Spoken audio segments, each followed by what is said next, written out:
Halo semuanya, selamat datang di YouTube channel saya. Saya Dinita Putri Ayu Lestari. Di sini saya ingin membahas sedikit tentang etika profesi di bidang teknologi informatika. Nah, sebelum kita membahas lebih jauh, kita harus tahu dulu apa itu etika, apa itu profesi, dan juga apa itu etika profesi. Nah, di sini etika itu berasal dari kata ethos atau dari bahasa Yunani yang artinya karakter, watak kesusilaan atau adat.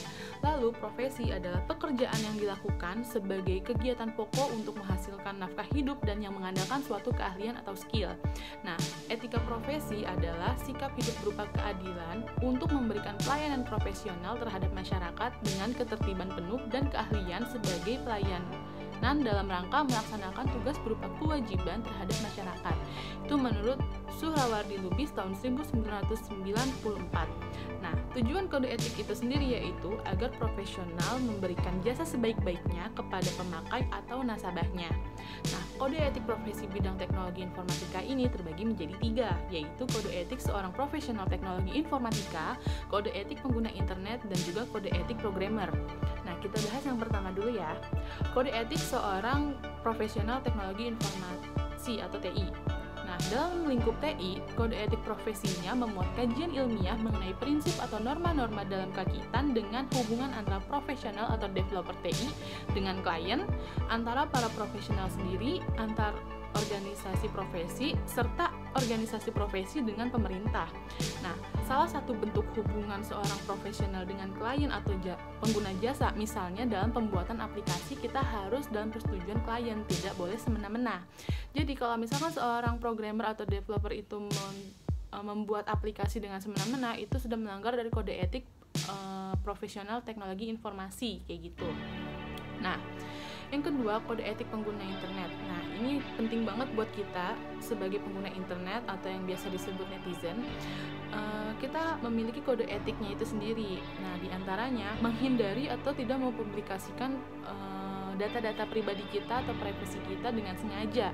Lalu menghindari atau tidak mempublikasikan data-data berupa yang mengandung unsur pornografi, unsur sara, unsur radikalisme, atau unsur-unsur lainnya yang mengundang provokasi netizen yang lainnya dan mengakibatkan keributan di sosial media atau di internet, kayak gitu. Jadi hindari semua hal-hal yang negatif seperti itu. Lalu tidak menampilkan segala bentuk eksploitasi terhadap anak-anak di bawah umur. Bila menggunakan skrip, data, gambar, video, atau apapun yang bukan milik kita atau milik orang lain, harus selalu mencantumkan sumbernya dari mana atau linknya dari mana, agar tidak melanggar dari hak cipta juga, kayak gitu. Lalu tidak berusaha atau melakukan serangan teknis terhadap produk, sumber daya atau research, dan juga peralatan yang dimiliki dari pihak lain, kayak gitu. Itu beberapa kode etik pengguna internet. Lalu etika dalam programmer. Nah, seorang programmer tidak boleh membuat atau mendistribusikan virus atau malware. Lalu seorang programmer tidak boleh menulis kode yang sulit diikuti dengan sengaja. Lalu tidak boleh mengcopy kode tanpa seizin programmer lainnya. Lalu yang paling penting tidak membeberkan data-data penting si klien. Banyak kan programmer yang dengan sengaja membeberkan data-data penting dari si kliennya itu sendiri. Lalu tidak boleh mempermalukan profesinya dan tidak mengambil untung dari pekerjaan orang lain. Nah, itu beberapa dari etika programmer.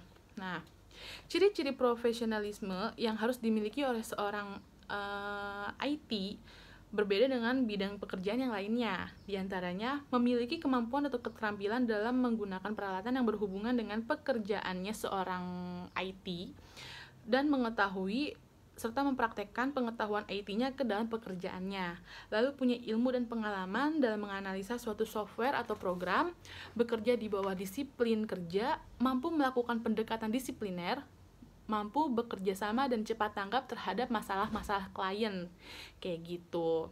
Nah, contoh ciri-ciri profesional dari seorang IT itu sendiri adalah keterampilan yang berdasar pada pengetahuan teoritis, lalu uji kompetensi sebelum memasuki organisasi profesional, lisensi profesi, otonomi kerja profesional, kode etik organisasi profesi, dan layanan publik atau altruisme diperoleh menghasilkan dari kerja profesinya sebelum-sebelumnya kayak gitu. Nah, sedikit lagi nih. Contoh-contoh pelanggaran etika profesi di bidang IT itu ada dari kejahatan komputer, ada dari netiquette, e-commerce, terus juga pelanggaran haki. Jadi itu sih contoh-contoh dari pelanggaran etika di bidang profesi IT. Nah, yang harus teman-teman tahu juga, sekarang sudah ada yang namanya UU ITE. Jadi segala sesuatu atau segala bentuk pelanggaran dari IT itu sendiri diatur oleh Undang-Undang ITE. Jadi di sini teman-teman harus hati-hati dan harus bijak dalam menggunakan internet. Nah, Undang-Undang ITE itu sudah disahkan dengan nomor 11 tahun 2008 yang di dalamnya mengatur tentang pornografi di internet, transaksi di internet, dan juga etika pengguna internet. Nah, untuk teman-teman yang di sini nih, teman-teman pengguna internet, kita harus hati-hati dan bijak dalam menggunakan internet. Jangan sampai menyebarkan hoax, lalu terpancing provokasi dari pengguna internet yang lain, kayak gitu. Jadi harus bijak kayak gitu. Dan juga ada Undang-Undang Haki atau Hak Cipta yang sudah disahkan dengan nomor 19 tahun 2002 yang diberlakukan mulai tanggal 28 Juli 2003. Di dalamnya mengatur tentang hak cipta. Jadi itu tadi yang udah saya jelaskan, kalau misalkan kita menggunakan skrip dari orang lain atau apapun yang dibuat oleh orang lain bukan punya kita, kita harus mencantumkan link atau sumbernya dari mana, kayak gitu.